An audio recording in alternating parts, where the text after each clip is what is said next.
Buenas tardes a todos, bienvenidos a esta cuarta clase del segundo módulo del curso de Perito Tasador 2020. En esta clase en particular lo que vamos a analizar, una vez que ya hemos visto en clases anteriores, el tema de las tasaciones de bienes inmuebles urbanos, vimos lo que eran edificados, vimos lotes no edificados, vimos también el régimen de PH. Lo que nos queda ver en la clase del día de hoy es el régimen de los inmuebles rurales. Entonces, en un primer momento, o como una primera tarea a realizar, nos queda conceptualizar qué entendemos o qué se va a entender a través de este concepto por inmuebles rurales. Entonces, para ello nosotros establecemos que hay tres características o lineamientos básicos que tienen que tener estos inmuebles para ser considerados dentro de esa categoría. La primera es que tanto las medidas como la superficie de ese inmueble permitan la explotación rural. Y esto va a depender en una gran medida de las cuestiones que reglamenten cada uno de los ordenamientos internos o locales en donde se encuentren esos terrenos. ¿Recuerdan cuando decíamos el tema de los lotes urbanos? Decíamos que muchas ciudades establecen emergencias agropecuarias o hídricas dentro de sus propios límites departamentales y establecen medidas mínimas para que tenga un inmueble. Esto también puede pasar claramente con los inmuebles rurales. Entonces puede ser que, por ejemplo, una ciudad determine que para que un inmueble sea rural o sea apto para el desenvolvimiento de actividades, ya sea agrícolas, ganaderas o mixtas, este inmueble debe tener una superficie mínima de 5.000 metros cuadrados, suponiendo. O puede haber lineamientos referidos a cuestiones de seguridad y salubridad pública. Por ejemplo, que esté alejado a una X cantidad de cuadras o de metros o de kilómetros de los espacios residenciales, ya sea por el tema de los plaguicidas, los elementos que se utilizan, por las formas, por los ruidos, por lo que sea. Entonces, hay que analizar todas estas cuestiones al momento de determinar si más allá de que la medida y la superficie den, son aptas o permitan esta explotación rural. Ese es el primero de los requisitos o de los apartados que se establecen en los lineamientos para considerar a un inmueble rural. El segundo está íntimamente relacionado y es que estén ubicados estos inmuebles en una zona rural. Y esto volvemos a lo mismo, va a depender de la geolocalización de cada una de estas ciudades o cada uno de estos centros urbanos, porque son las propias autoridades locales las que van a determinar que hasta un cierto lugar de ese poblado o de ese centro urbano se encuentra lo que es los centros urbanísticos, donde está pensado para habitacionalmente, para las familias, para que se asienten allí comercios, y después un espacio o un área donde está destinado a todo lo que sea actividades rurales, ya sea agrícolas, ganaderas, como decíamos, o mixtos. Y por último, que si su superficie permite esto, que si su ubicación permite esto, que justamente esté destinado a esto, que dentro de ese inmueble se practique una explotación rural, que sea su uso y destino. Por supuesto que puede haber casos en donde además en estos inmuebles rurales viven algunas personas. Por ejemplo, es el caso típico de alguien que tiene un campo, que lo trabaja y tiene un servicio de un peón que vive en ese mismo campo. Pero ¿qué pasa? El uso exclusivo, la finalidad determinante de ese campo es la actividad agropecuaria o ganadera. El tema de la habitación de este peón o la vivienda de su familia es algo anexo o algo completamente accesorio a esta actividad principal, que es lo que se realiza. Y por ende, cuando se cumplen estas tres características o estos tres lineamientos, estamos en condiciones de afirmar que nos encontramos ante un inmueble rural. ¿Y por qué es tan importante? Porque cuando nosotros hablamos de las tasaciones de los inmuebles urbanos, nosotros decíamos que esto era por métodos comparativos, que se utilizaban diferentes lineamientos, veíamos cuál era cada uno, qué se tenía que hacer, qué se tenía que tener en cuenta, qué factores influían, veíamos también qué factores influían en una oficina, en un local comercial, su ubicación. En cambio, cuando vamos a tasar un inmueble rural, vamos a tener en cuenta estos lineamientos, pero no solamente ellos, porque tasar un inmueble rural requiere una práctica mucho más costosa o mucho más trabajosa. ¿Por qué? Porque además de estas cuestiones comparativas o que son fácilmente homogeneizables, ¿por qué? Porque dentro de una ciudad tenemos distintos tipos de casas y las casas son en muchas partes similares, entonces podemos homogeneizar criterios. En cambio, en los rurales no tenemos estas situaciones. Y además hay factores agropecuarios, sociales, económicos, geopolíticos, que van a hacer que tengamos que tenerlos en cuenta al momento de determinar el valor de este inmueble. Entonces, en la práctica, de un mes incluso al otro, el valor de una propiedad rural puede cambiar notablemente. ¿Por qué? Porque hay factores intrínsecos, hay factores extrínsecos que son más o menos objetivos y los cuales los vamos a analizar posteriormente, pero además hay factores externos, como por ejemplo, vamos a ver el tema de que si hay un fácil acceso de la producción a un mercado interno o externo, si hay posibilidad de mano de obra, de maquinaria, todas estas cuestiones van a repercutir en el precio. Entonces la tasación implica un análisis o un estudio de muchísimas más condiciones que cuando se trata de un inmueble urbano. Entonces, todas estas cuestiones económicas relacionadas con el intercambio comercial, ya sea nacional o internacional, van a repercutir sideralmente en el precio de estos inmuebles rurales. Piensen, sin ir más lejos, cuántas veces han escuchado hablar de la cuota Hilton, y esto va a repercutir mucho en el valor de un campo para ser mayor o menor. Y si esa cuota sube o baja, el campo va a ir rotando o va a ir variando en su precio. Es decir, no es algo fijo, no es algo estandarizado. Entonces es muy difícil determinar el valor de un campo y sobre todo proyectarlo a lo largo en el tiempo. Es más fácil por ahí, por diferentes métodos, establecerlo en un momento determinado, y la proyección es muy dificultosa ya que va variando, como dijimos, a lo largo del paso del tiempo. ¿Qué pasa o qué dicen los expertos? Que lo primordial o lo principal a los fines de poder determinar el valor o la tasación de un inmueble, rural por supuesto, es la capacidad que tiene esto de producir, cualquiera sea su fuente de producción, ya sea agrícola, ganadera o mixta, que producir en cantidad y sobre todo en calidad. Y esto tiene que ver con el tema de la trazabilidad y la implicancia de este mecanismo cada vez más en las tareas agropecuarias o ganaderas. Eso lo vamos a ver casi al finalizar de la clase, pero ténganlo en cuenta que ¿por qué? ¿Qué se busca? Se busca que el campo pueda facturar o pueda producir, preferentemente en mayor escala, en cantidad y en calidad. Ahora bien, ¿cómo se va a hacer en la práctica o cómo se va a llevar a cabo tema del asesoramiento y la determinación de las tasaciones en materias de inmuebles rurales? El Tribunal de Tasaciones de la Nación, recuerdan cuando veíamos en el primer módulo, establece normas como parámetros generales para lograr determinar ciertas reglas uniformes o de criterios uniformes para que todos apliquen las mismas reglas. En el marco de los inmuebles rurales, no es la excepción. Entonces, en ese marco estableció las normas TTN 2.3, las que lamentablemente están un poquito desactualizadas o fueron hechas hace algunos años ya que se hicieron en el año 2014. ¿Qué establecen estas normas o estos criterios de uniformidad que estableció el Tribunal de Tasaciones de la Nación? Lo que estableció es que el tribunal aconseja y además utiliza en sus tasaciones el método comparativo por excelencia. Ya después vamos a ver que dentro de ese método comparativo realiza una subclasificación entre un método comparativo directo y un método comparativo empírico, y además establece otros métodos que se pueden utilizar, que son el de capitalización de renta, que no lo recomienda por una cuestión de que no se pueden determinar con exactitud tema de tasas, tema de intereses y unas cuestiones así, más en un mercado tan fluctuante como el nuestro, y además establece cuál es el mecanismo que se recomienda para la determinación del valor de los arrendamientos, es decir, de las locaciones.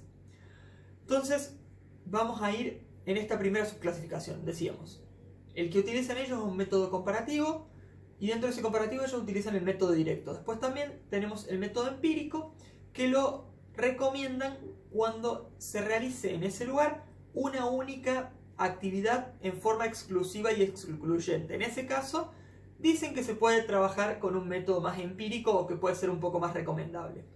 Teníamos el método de capitalización de rentas, que en este caso lo que se hace es determinar cuáles son la proyección o los ingresos que se pueden obtener de ese campo o de ese inmueble rural, y a eso le va a restar los egresos, es decir, aquel costo que nos lleva a determinar o a lograr esos ingresos. Y a eso le va a aplicar una tasa de rentabilidad promedio. Esos son los métodos de capitalización de rentas. Igualmente el TTE, el Tribunal de Tasaciones de la Nación, no lo utiliza ni no lo recomienda, sino que utiliza el método comparativo. Y decíamos, por último, el método para determinar el valor ante un caso de arrendamiento o ante un caso de locación.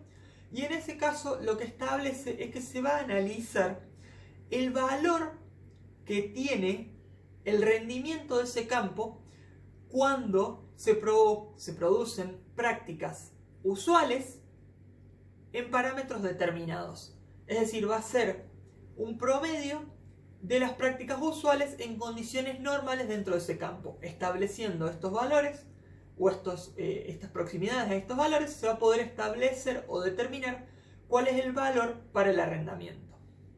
Ahora bien, vamos a enfocarnos específicamente en lo que es el método comparativo directo, que es el que usa el Tribunal de Tasaciones de la Nación.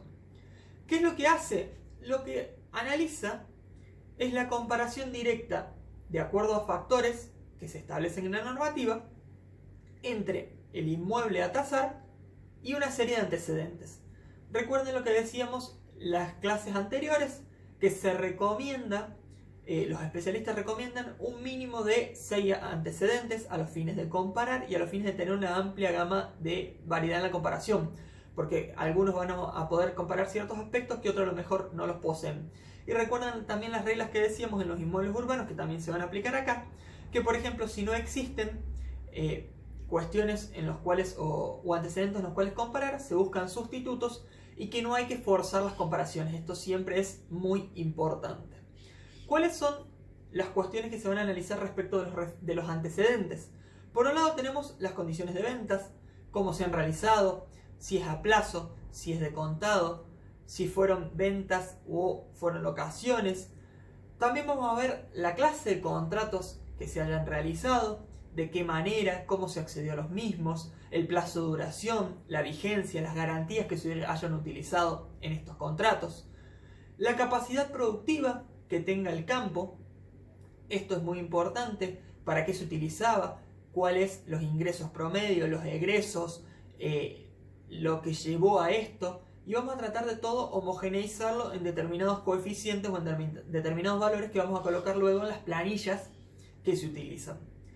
Tengan en cuenta que todo esto está en las normas TTN 2.3, que yo se las voy a dejar cargadas en el aula como material complementario a la presente clase. Veamos, estas comparaciones siempre van a ser entre el campo que se busca tasar, entre el inmueble rural que se busca tasar y los antecedentes que se consigan, que decíamos bien en la práctica, generalmente se suele recomendar que sean por lo menos 6. Pero ¿qué factores del propio campo se van a analizar? Y esto no se preocupen, que lo vamos a repasar después del corte cuando veamos los factores extrínsecos e intrínsecos a tener en cuenta. Pero básicamente lo primero y principal es la ubicación. Y esto va a ir íntimamente relacionado con la superficie y la forma de este inmueble rural. ¿Por qué? Porque nosotros podemos decir que el campo se ubica en determinada localidad, que tiene una superficie de tantas hectáreas, pero también vamos a determinar la forma. Tiene la superficie o las medidas lineales, tiene tanto de frente, por tanto de fondo, tanto superficie aprovechable, tanto no, tanto lo que se llama superficie de desperdicio que no se puede utilizar, o vamos a decir de esta superficie el 30% puede ser utilizado con actividades agrícolas y el otro 70% con actividades ganaderas. Todas estas cuestiones tienen que ser tenidas en cuenta al momento de realizar la tasación. Vamos a ver la calidad, y en esto tienen que ver mucho los factores intrínsecos y extrínsecos que vamos a analizar después, como por ejemplo decir cuál es la composición del suelo, si tiene buenos nutrientes, la profundidad, la porosidad, si absorbe estos nutrientes fácilmente o no, si drena, si tiene una buena topografía, si tiene relieve. Todo esto lo vamos a analizar también dentro de la calidad del inmueble rural. Vamos a ver si tiene mejoras hechas, y en ese caso vamos a tener que determinar cuándo se hicieron las mejoras, cuál es la calidad física que tiene la misma, cuál es la vida útil, cuál es la depreciación que tiene esto, tanto física como funcional, si sirve a los fines de las actividades que nosotros queramos realizar dentro de este campo. Vamos a ver la fecha de los antecedentes que tomamos, vamos a ver cuándo los tomamos, de cuándo son, si tienen la misma vida útil, si tienen la misma vida remanente. Vamos a ver la forma de pago que se puede establecer. No es lo mismo un campo que se deba pagar al contado que contra una entrega y una serie de cuotas, si tiene financiación, si tiene una facilidad de pago. Todo esto es importante porque en un mercado por ahí que está en una época de bastante recesión, puede ser ampliamente decisivo para tomar una decisión para un extremo o para el otro. También vamos a ver la disponibilidad, es decir, si el campo está disponible ya, o por ejemplo si hay un contrato de locación que debe respetarse y se va a poder empezar a usufructuar el mismo en forma posterior, si ese contrato de alquiler, en caso de que estemos, supongamos, hay que respetarlo hasta el definitivo, o se puede hacer una rescisión anticipada, en caso de que se pueda hacer esta rescisión, qué valor tiene, qué costo, todo esto también es importante, y no solamente la disponibilidad material, sino jurídica. Es lo mismo que el campo se entregue con una posesión a que se entregue, por ejemplo, con una escritura pública, ya con una escritura de traslativa de dominio. Todas estas cuestiones se van a tener en cuenta porque van a aumentar o a disminuir el precio. Como bien saben ustedes, incluso hay mucha gente que en la práctica toma conocimiento de que hay campos que se encuentran en procesos judiciales y adquiere los derechos sobre los mismos, entonces tienen muchísimo menos valor, pero puede ser una forma de inversión que conlleva, por supuesto, el riesgo propio de una operación en esas características. Y por último, relacionado a la calidad del suelo que decíamos anteriormente, el tema de la topografía. Principalmente en la topografía vamos a analizar cómo es el suelo, es decir, si está nivelado, si está desnivelado, y si tiene relieves importantes o no, ya que en caso de haber estos relieves o estos desniveles, vamos a tener que analizar el costo operativo de darle funcionalidad a este campo para la actividad que nosotros queremos. Entonces, entre menos gastos tengamos que hacer para adaptar este suelo, es decir, entre menos movilidad le tengamos que dar al suelo, mejor. Primero porque va a ser menos gastos y segundo porque va a sufrir menos el suelo. Y esto es importante a los fines de decidir entre un campo de características similares a otro. A continuación vamos a hacer una pequeña pausa de 10 minutos donde los primeros 5 son para que vayan repasando estos conceptos adquiridos y si queda alguna duda me lo puedan ir haciendo en el chat, y los últimos 5 para realizar las actividades que les dejo en pantalla. Al finalizar ese plazo vamos a regresar para analizar las respuestas a estas actividades y empezar a ver en profundidad todo lo que tenga que ver con las características intrínsecas y extrínsecas de estos inmuebles rurales, cuáles son su análisis y cuáles son los elementos a tener en cuenta en cada uno de ellos para poder determinar su valor.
Ahora vamos a repasar las respuestas a las actividades planteadas en el descanso.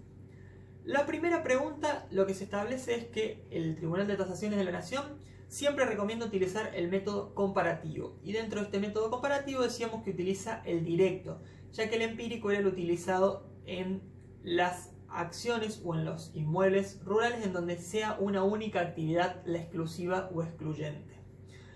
La segunda respuesta es, además de las dos características que ya están establecidas, es que su uso y destino sea una actividad rural. Es decir, no solamente debía poder hacerse esta actividad por una cuestión de superficie, de ubicación, de disposiciones técnicas, sino que también tenía que estar determinado con esa finalidad y con ese uso. La tercera pregunta es falsa, ya que el método que utiliza es el de producción.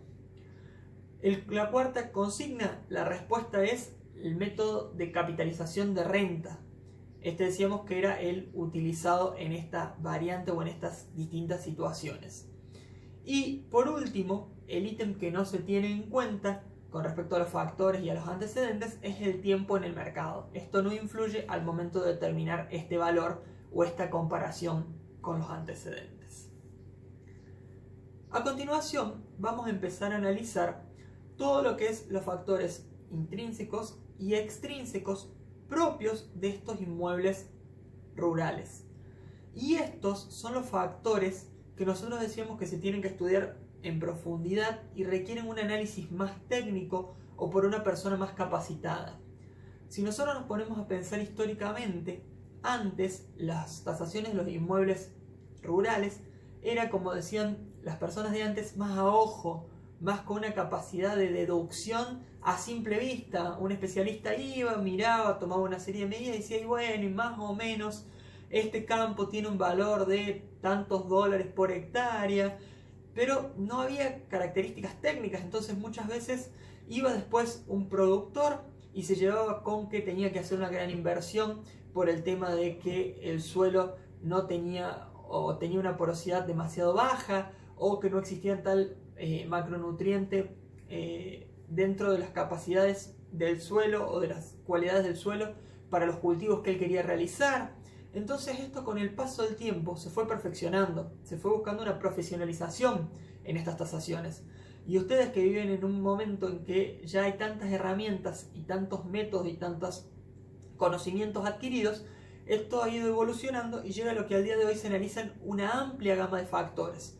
Por eso muchas veces se requiere una tasación completamente objetiva, o lo más objetiva posible dentro de los parámetros que estudiamos de acuerdo a las reglas de la tasación, en donde se busquen cuestiones lo más técnico posibles y todo se deje en una memoria descriptiva que se le entregará al comitente para que pueda entender cómo, a partir de esos datos obtenidos, se hizo todo un razonamiento para llegar a las conclusiones a las cuales se arriba en el informe final.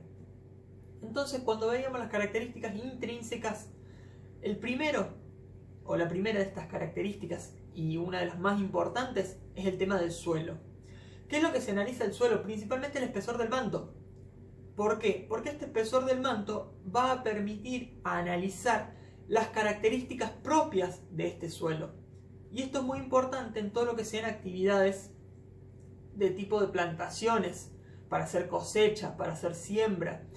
¿Por qué? Porque analizando el manto o analizando las características del mismo, vamos a ver primero la profundidad del suelo. Cuando referimos suelo, siempre recuerden que es el manto superficial y el subsuelo adyacente al mismo. Entonces, entre más profundo sea esta tierra, entre más profundo sea este manto, más valor va a tener. ¿Por qué? Porque va a permitir una mayor absorción, porque se presume que va a tener una mayor cantidad de nutrientes, y todo esto va a permitir que el campo sea más productivo. Entonces esto le va a aumentar valor a las tasaciones que se realicen sobre estos inmuebles rurales. Después vamos a ver el tema de la porosidad del suelo. Y esto es muy importante porque no solamente vamos a ver el tema de la cantidad de porosidad que tiene, sino en las características que esto conlleva, de decir si es más o menos poroso a lo largo del tiempo. Y esto va relacionado a si el mismo es permeable o no. Esta permeabilidad se va a analizar en valores de milímetros por día. Entonces nosotros vamos a determinar cuántos milímetros por día va a aceptar o va a permitir recibir ese inmueble rural. ¿Por qué? Porque superado esa permeabilidad, ya el campo no va a tener posibilidad de drenar. Es decir, va a quedar inundado, va a quedar anegado y muchas veces va a no solamente hacer perder, por ejemplo, una cosecha o alguna siembra o alguna cuestión de estos, sino que además puede ser que el tiempo que le conlleva drenar esta cantidad de agua haga que se pierda completamente un año calendario o meses, dependiendo el tiempo que lleve a la tierra justamente absorber esta agua y drenarla, ya sea en forma subterránea o por un drenaje. Y acá tenemos que tener en cuenta que si este drenaje puede ser natural, por una propia pendiente que tenga el campo, o si tenemos que pensar en un método artificial. Y si pensamos en un método artificial, tenemos que pensar en el costo del mismo y además si tenemos las herramientas para poder hacer esto. Porque nosotros podemos pensar en hacer un drenaje artificial y después no tener mano de obra calificada o no conseguir las cuestiones de las materias primas, ya que por ejemplo son importados y se encuentran cerrados y no se consiguen. Entonces al momento de analizar esta situación hay que tenerlo muy en cuenta. La otra cuestión es la fertilidad del suelo, es decir, cuántos nutrientes le otorga el suelo a lo que se quiera plantar allí para poder hacer crecer los mismos. Y esto va a ir íntimamente relacionado a la productividad, porque puede ser que sea un campo muy fértil, porque tenga muchos nutrientes, pero no sea productivo. ¿Por qué? Porque tenga gran cantidad de sales, y las sales va quemando los cultivos. Entonces hay que tener en cuenta que lo importante es que sea fértil y productivo. ¿Por qué? Porque volvemos a lo anterior, el valor en definitiva está dado por la capacidad para producir en cantidad y en calidad. Siempre que se busca, en definitiva, que el campo sea lo más productivo posible, con la mejor calidad posible y con el menor costo posible. Entonces se busca que las características naturales del suelo sean las más conducentes a la actividad que queremos realizar. Entonces, si ustedes van a tasar un inmueble rural, ¿cuáles serían las ventajas o los lineamientos que ustedes buscarían principalmente? Primero, que sea profundo la tierra, que tenga gran cantidad de nutrientes, que sea porosa pero no en exceso, lo que permite una permeabilidad superior a una X cantidad de milímetros por día, para que si llueve no pierdan esta cuestión, que además sea fértil por gran cantidad de nutrientes y que tenga una productividad alta a partir de la misma. Todos estos elementos son analizados, fíjense, únicamente en el suelo como capacidad intrínseca del mismo. Imaginen que después hay que sumarle otros elementos intrínsecos que vamos a ver a continuación, como por ejemplo la topografía, y después todo lo que sea las características extrínsecas. Entonces vean todas las cuestiones o todos los valores que se deben analizar al momento de determinar el valor. Como decíamos, el segundo elemento intrínseco, la segunda característica intrínseca que se ve es la topografía. ¿Y a qué se refiere esto? Lo primero que se ve es el tema de la pendiente. Y si la pendiente está muy marcada o no. Entonces puede ser que sea con mucha pendiente, con una pendiente pero poco pronunciada, sin pendiente, que la pendiente sea negativa, sea positiva con respecto al nivel de calle. Entonces todas estas cuestiones, más que de calle, perdón, de ruta, porque son inmuebles generalmente rurales, todas estas cuestiones son muy importantes. ¿Por qué? Porque además se busca ver esto con el tema de los drenajes, como decíamos, si es natural o si tiene que hacerse artificial, y si tiene que hacer artificial, si está la mano de obra y si además está la materia prima necesaria. ¿Qué se busca además? También analizar a través de la topografía el relieve del terreno. ¿Por qué? Porque hay que ver si es necesario hacer movimientos del suelo. ¿Y qué se busca acá en definitiva? Que los movimientos del suelo que se deben realizar sean la menor cantidad posible. ¿Por qué? Primero, por el costo que esto conlleva. Es muy costoso los movimientos del suelo. Y segundo, porque a medida que vamos moviendo el suelo, este suelo va sufriendo, va perdiendo cualidades técnicas y esto va a depreciar el valor que tenga el mismo al momento de hacer la tasación. Entonces, si nosotros analizamos una tasación de un bien inmueble rural, tenemos que establecer, de acuerdo a la topografía, cuántos movimientos de suelo se deberá realizar para dejar el mismo operativo. Y tengan en cuenta que acá volvemos a lo mismo. Siempre las tasaciones son en un caso concreto y de acuerdo a una orden específica de un comitente.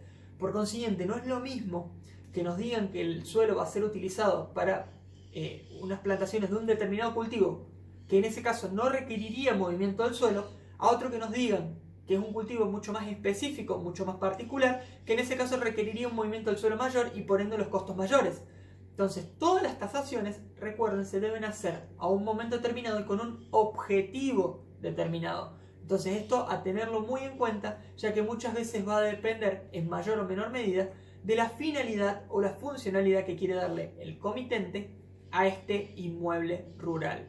Entonces, esto tenerlo muy en cuenta, porque todos estos valores después se van a homogeneizar, establecer en la tabla y en el informe, pero siempre de acuerdo a la finalidad que quiere el comitente. Porque, por ejemplo, a nosotros poco nos va a importar poner en una tasación que el inmueble urbano presenta, por ejemplo, gran cantidad de nutrientes en el manto del suelo a los fines de la plantación de trigo, si por ejemplo la persona que lo quiere comprar lo quiere para una actividad de alimentación de animales o de una especie de vacuna, entonces no va a tener mucho sentido. Vamos a llevar el informe completamente a otro lugar que no es necesario para los fines determinados por nuestro comitente. ¿Cómo se realiza en la práctica generalmente esta cuestión del análisis del suelo y todo esto? Con un estudio de suelo se hacen perforaciones en distintas partes de la superficie del campo y se llevan a analizar con distintas variantes o con distintos minerales que se buscan de acuerdo a, como decíamos, las actividades que se quiere realizar. ¿Cuáles son los valores extrínsecos o las cuestiones extrínsecas que se tienen en cuenta al momento de esta tasación de los bienes inmuebles rurales? Estas son las que requieren por ahí un mayor análisis porque se buscan periodos de tiempo o parámetros temporales en los que se puede analizar una proyección de estos valores.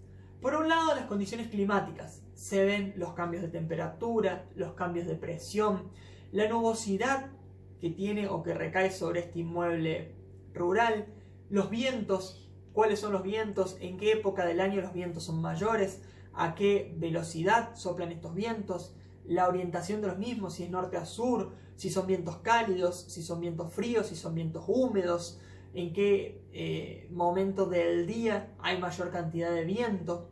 La radiación, se establece un estudio de la radiación del suelo. Además, se establece la radiación solar, qué cantidad de rayos UV recibe el mismo. Las precipitaciones, esto es importantísimo, porque esto se va a analizar en conjunto con el drenaje.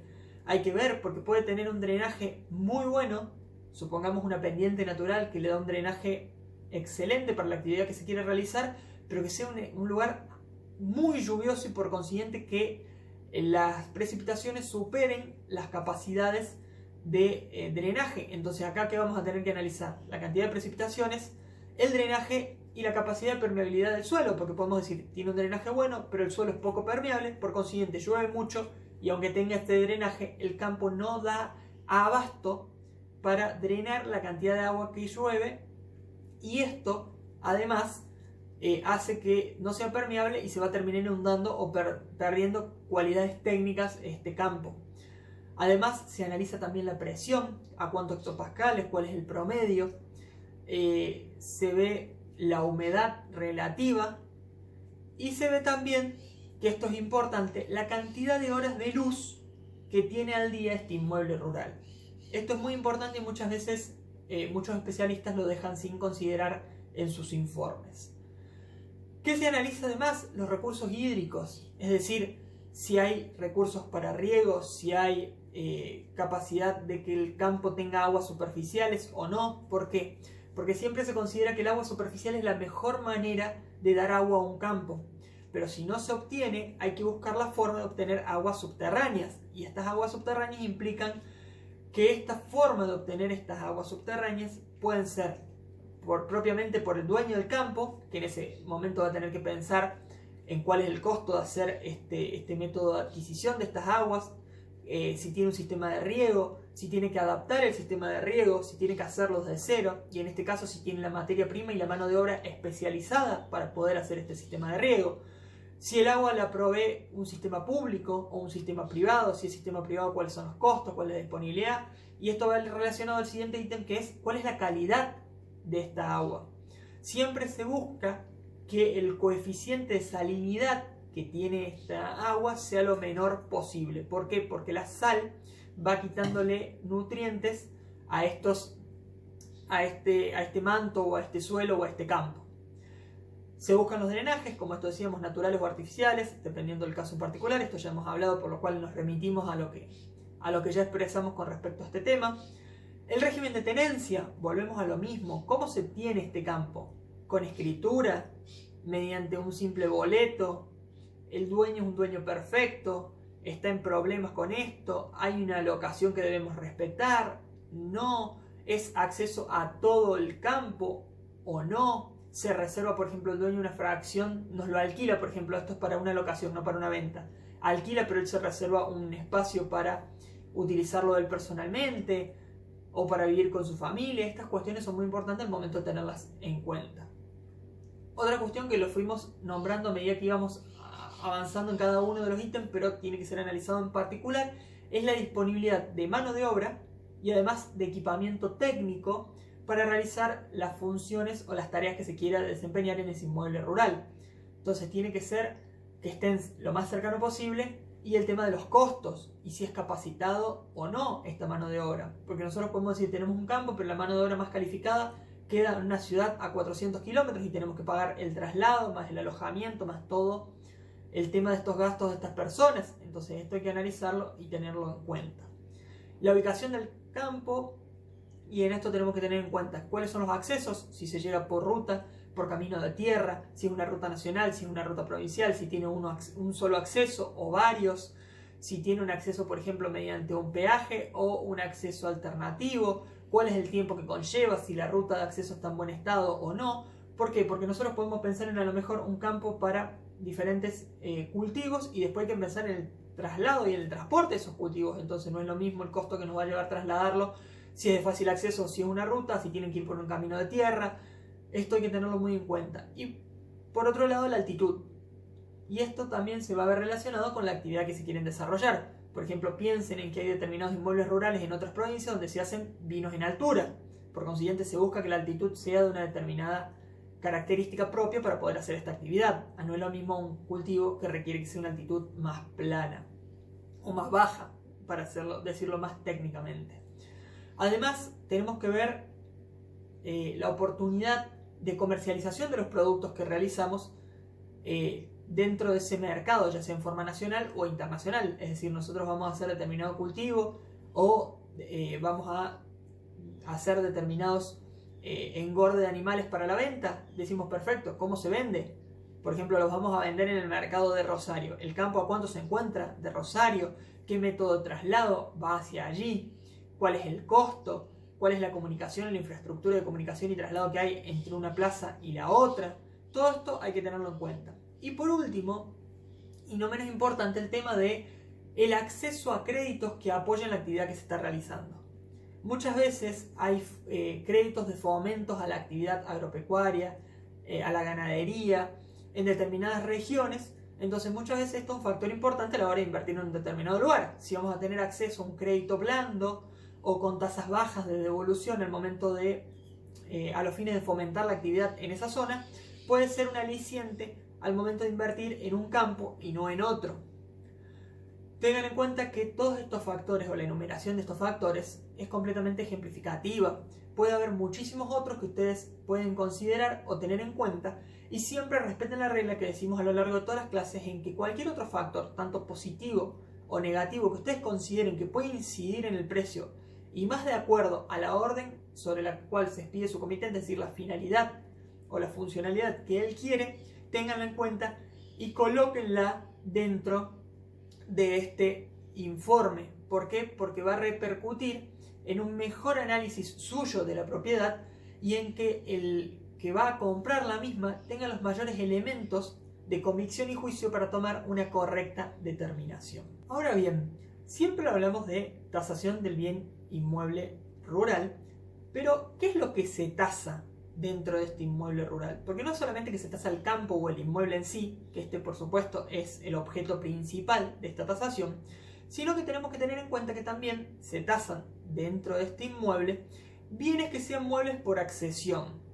Y dentro de esta categoría lo que vamos a encontrar son todo aquel bien mueble destinado a esta actividad y que tenga que ver con el patrimonio pecuario.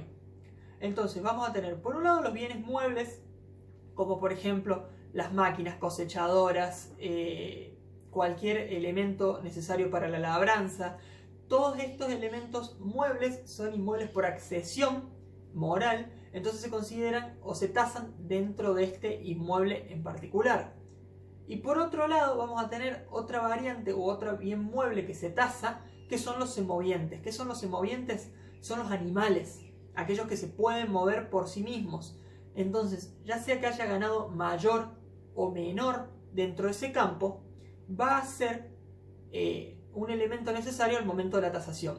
Siempre, por supuesto, considerando que el vendedor o la persona que quiera vender la propiedad no los vaya a sacar, porque puede ser que, por ejemplo, al momento de hacer la tasación haya ganado mayor, haya vacas, por ejemplo, dentro del campo, pero el dueño nos dice que al momento de la venta él va a proceder a vender esas cabezas de ganado en el mercado de Liniers.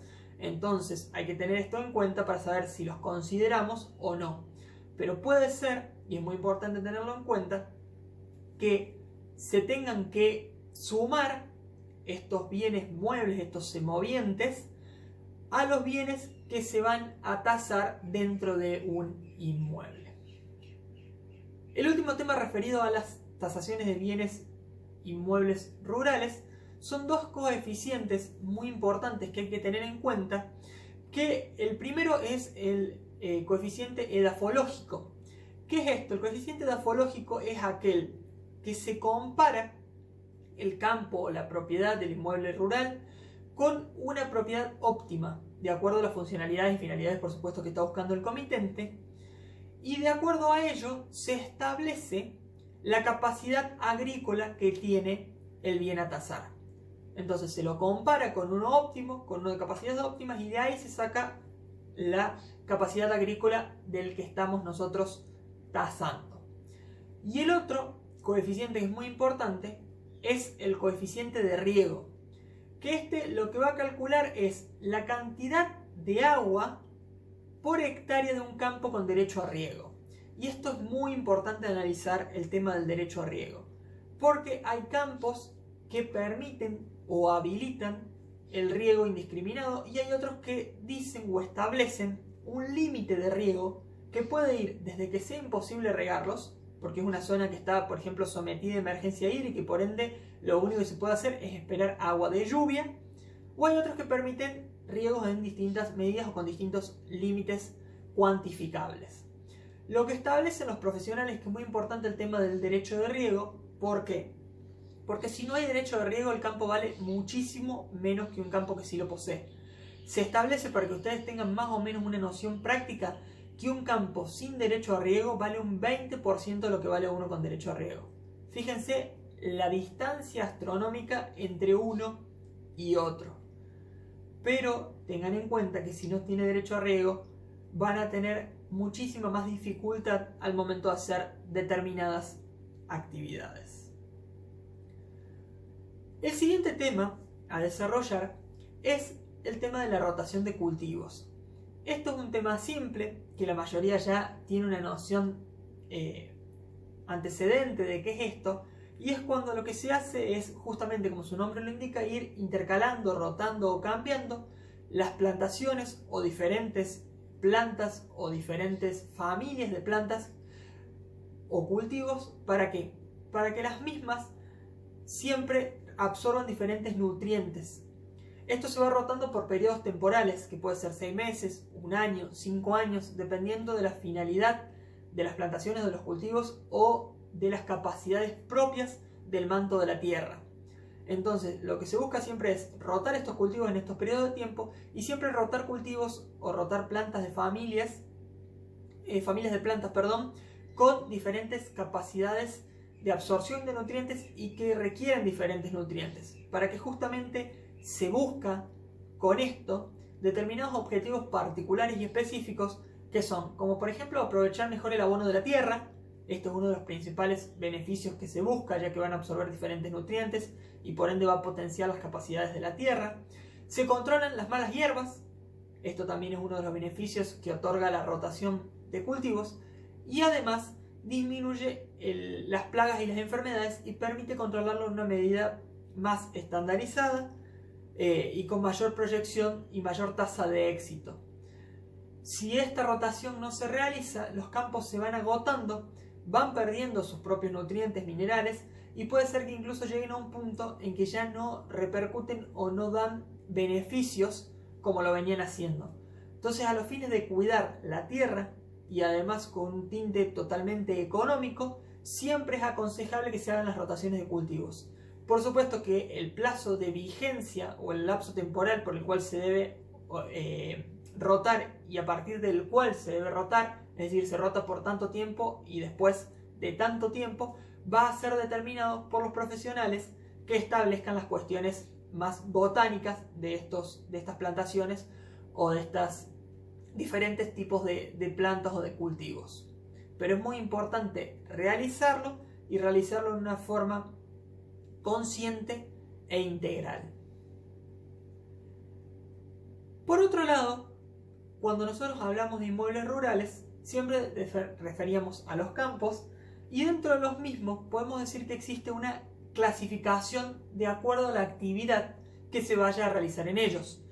Como bien ustedes saben, los campos pueden ser agrícolas, pueden ser ganaderos y hay una corriente que establece, por supuesto, que se pueden dar finalidades mixtas en un campo.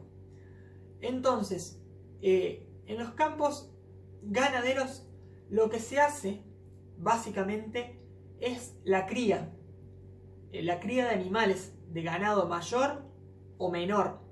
Entonces, cuando tiene esa sola finalidad, que es de la crianza de esto, posteriormente puede ser para la venta, decíamos esto del mercado de Rosario, del mercado de Liniers, en ese caso se dice que es un campo con finalidad netamente ganadera, y dentro de esta categoría podemos también pensar en campos ganaderos, pero que en vez de realizar la actividad de cría de los animales, lo que se busca es el engorde, es buscar lugares para engordar a los animales, y en este caso el campo se va a llamar un campo de invernada.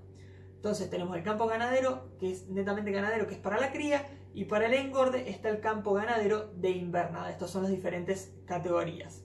En cambio, los de agricultura son donde se hacen cultivos y va a depender de las capacidades o de las cualidades técnicas de cada uno de los lugares, de cada uno de los suelos y sobre todo de cada uno de los climas, que se utilicen diferentes cultivos en ellos. Ya puede ser trigo, soja, sorgo, maíz.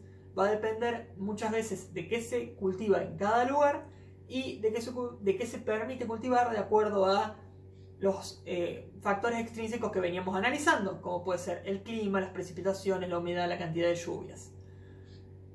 Y si volvemos un poquito para atrás a los campos ganaderos, decíamos que en los de invernada, que generalmente se utilizan para el engorde de los animales, generalmente acá es donde más se ve el tema de los criterios mixtos. ¿Por qué?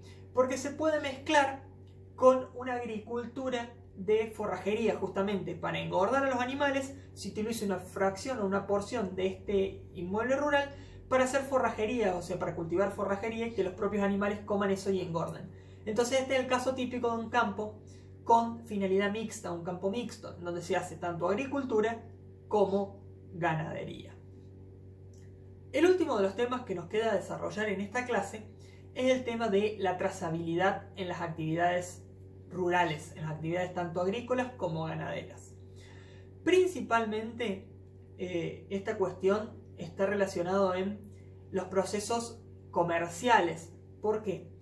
Porque la trazabilidad tiene dos variantes, una trazabilidad interna y otra trazabilidad externa. La trazabilidad interna tiene que ver con el análisis, el control y además una objetivación de los pasos del proceso interno que se hace desde que se extrae el producto, ya sea el cultivo, durante todo el proceso, los pasos que se va dando, quién lo lleva, quién lo manipula el mismo, de qué forma se manipula, quién lo traslada, todos estos procesos hasta llegar al consumidor final.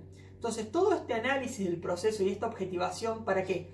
Para reducir los costos, para hacerlo más eficiente y sobre todo para cultivar una cultura propia de que todo tiene que ser objetivo y con el mayor análisis posible. Entonces, haciendo esto, se hace una trazabilidad de todo este proceso desde el que se realiza el cultivo propiamente dicho hasta que llega al consumidor final. Todo este proceso es la trazabilidad de análisis y la trazabilidad interna. En cambio, la trazabilidad externa es aquella que se le suma como posibles contingencias o acciones externas al proceso, como puede ser, por ejemplo, la rotura de un envoltorio o alguna externalidad que se pueda dar con respecto a este producto. Esa es la trazabilidad externa. Hoy por hoy está en auge cada día más realizar una trazabilidad sobre todas las actividades rurales. Yo en el material complementario en el aula les he dejado una noticia donde se está empezando a utilizar, por ejemplo, el SENASA está haciendo una aplicación para que mediante blockchain lo que hace es analizar la trazabilidad de determinados cultivos. Es muy interesante, se los voy a dejar para que ustedes lo lean, porque además después de esto vamos a hacer una pausa donde vamos a hacer unas pequeñas actividades y dentro de las actividades va a haber una que está relacionada a una pregunta acerca de esa noticia en particular. Pero fíjense cómo se está analizando todo esto para tener un mayor control, sobre todo en lo que tiene que ver el poder de policía que aplica el SENASA. Entonces el SENASA, a partir de esta trazabilidad, sabe cuáles son los pasos a seguir, sabe cuál es la cadena de custodia de estos productos hasta llegar al consumidor final, puede controlar todas cuestiones de higiene, bromatológicas, de traslado, de guías y todo a partir de una trazabilidad. Esto es muy importante, ténganlo en cuenta, sobre todo en lo que es productos de cultivos. Y después es muy interesante cómo está empezando a ser cada vez más utilizado la trazabilidad en la tierra. Y ustedes me dirán, ¿cómo hacemos para hacer una trazabilidad en la tierra? Hay empresas que se están dedicando exclusivamente a esto y lo que ofrecen son servicios de trazabilidad basados en geolocalización. ¿Qué es esto? Lo que hacen es tomar imágenes satelitales de un determinado campo y imágenes satelitales para un promedio de tiempo de casi 5 años para atrás. Y a partir de allí hacen informes de trazabilidad acerca de cómo fue evolucionando desde el momento de 5 años para atrás a la actualidad la cantidad de cultivos, los espacios verdes, los espacios utilizados, los inutilizados, si hubo rotación de cultivos, si no, cada cuánto se rotó cultivos, cuánto llovió, cómo llovió, qué humedad hubo, qué cantidad de horas de luz al día había. Y con todo esto va haciendo un proceso de trazabilidad para que al momento de adquirir el producto se tenga la mayor cantidad de información posible. ¿Por qué? Porque en un mundo tan globalizado y con tantas operaciones tan rápidas como el actual, el tiempo para tomar las decisiones por ahí cada vez es más corto. Entonces tiene mucho valor el poder de la información. El tener la información veraz, adecuada y completa en el menor tiempo posible implica un mayor valor a la operación. Imagínense, si hay 2 postores sobre un mismo campo, uno tiene que hacer todo el estudio del suelo, analizarlo, llevarlos a las muestras. Eso le va a llevar una gran cantidad de tiempo. Y otro a lo mejor adquiere este servicio de trazabilidad sobre la tierra, obtiene toda esta información en un marco de 3 días y a partir de allí puede ser el primero que adquiere este campo ganando un negocio por una cuestión de información más rápida. Entonces fíjense en la práctica cómo la información tiene mucho valor, sobre todo la información que es rápida y veraz. A continuación vamos a hacer la segunda pausa. La misma es de 15 minutos para que ustedes puedan hacerme cualquier duda o consulta que quieran en el chat y los últimos 5 para responder las actividades que les dejo en pantalla. Al finalizar este bloque de tiempo vamos a regresar, vamos a analizar las respuestas a estas actividades. Recuerden leer asimismo para las actividades la noticia que les he dejado como material complementario en el aula virtual y vamos a hacer el repaso de los temas de esta clase.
Bueno, con respecto a las respuestas de las actividades, la primera pregunta es un campo de invernada. Así se denomina a aquel en que se le da alimentos o se busca con la finalidad de engorde de las crías para estos campos ganaderos. El artículo refería a la trazabilidad interna, porque justamente el SENASA controla así todo el proceso desde que se realiza todo este cultivo hasta que se entrega al consumidor final, o en este caso se puede exportar. Y como decíamos, controla todo lo que sea la sanidad, bromatología, guías, transporte, seguros, manipulación y toda esta cuestión. La tercera pregunta es verdadera, es así como se afirma en justamente esta sentencia. La cuarta es que había que colocar cada sentencia dentro de su espacio correspondiente en el cuadro. El tema del control de las plagas y las enfermedades y la distancia son factores externos, son criterios externos a tener en cuenta. Y en cambio la provisión de agua y la topografía son factores a considerar en forma interna.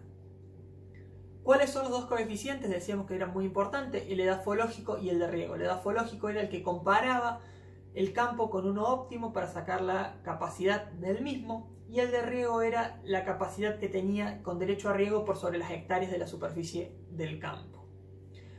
Y el último de las sentencias es verdadera, ya que son los bienes muebles por accesión, que decíamos, las maquinarias y toda esta cuestión, y además los semovientes que pudieran encontrarse en dicho inmueble rural. Haciendo un breve repaso de lo que vimos en esta clase, vimos las categorías las características para catalogar un bien inmueble como rural. Veíamos esto, que la superficie tenía que ser posible, la ubicación para que sea considerado rural, el uso tiene que darse, tiene que ser rural y que se esté explotando con esa finalidad. Veíamos las normas TTN 2.3 del año 2014, que hablaba sobre los métodos de evaluación de los inmuebles rurales. Decíamos que el Tribunal de Tasaciones utiliza el método comparativo directo, después está el empírico cuando se realice una sola actividad sobre el mismo, y después hay distintos métodos, ya sea para los arrendamientos como para la capitalización, determinando los ingresos y a ellos restándole los egresos y haciendo una tasa de soporte sobre los mismos para poder determinar este coeficiente. Veíamos los factores a tener en cuenta, el tema del suelo, la ubicación, la forma, el drenaje, el agua, la superficie, las medidas lineales, todos estos elementos a tener en cuenta o que influían favorable o desfavorablemente al momento de hacer una tasación. Veíamos los bienes que se tasaban dentro de los bienes inmuebles, ya sea el inmueble propiamente dicho como los muebles por accesión y además los semovientes. Veíamos los factores extrínsecos e intrínsecos. Dentro de los intrínsecos analizábamos justamente el tema de la tierra y además la topografía, y dentro de cada uno de ellos las distintas variantes, los nutrientes, la porosidad, la permeabilidad, cuánto absorbía, cuánto no, y dentro de la topografía, si tenía relieve, si se debía hacer movimientos del suelo, si no, si era natural, cuántos movimientos del suelo, qué costo tenía. Y dentro de los factores externos o las características externas veíamos todo lo que tenía que ver con el clima, los factores climáticos, la nubosidad, la humedad promedio, los vientos, las ráfagas, la velocidad del viento, la cantidad de horas que tenía luz, el campo, todas estas variantes externas, la cercanía con posibilidad de acceder al mercado, cómo se llegaba al campo, los accesos, toda esta cuestión a tener en cuenta externamente. Veíamos el tema de la rotación de cultivos, que se tenía que hacer temporalmente, por periodos, y rotando cultivos que tengan diferentes necesidades de nutrientes a los fines de combatir la plaga, de no perjudicar al suelo y justamente de utilizar de mejor forma el abono. Veíamos el tema de la trazabilidad, tanto la interna como la externa, a partir de que el cultivo esté en manos del consumidor final, y analizábamos cómo estas diferentes herramientas son empezadas a utilizar, por ejemplo a través del caso que les dejé, el SENASA, en la producción y comercialización de determinados alimentos. Espero que les haya sido de utilidad la presente clase, que hayan comprendido los temas. Cualquier duda o consulta que les haya quedado o que les surja en forma posterior, pueden dejarla dentro del foro de consultas que a la brevedad se las iré respondiendo. Muchas gracias y nos vemos en la próxima clase.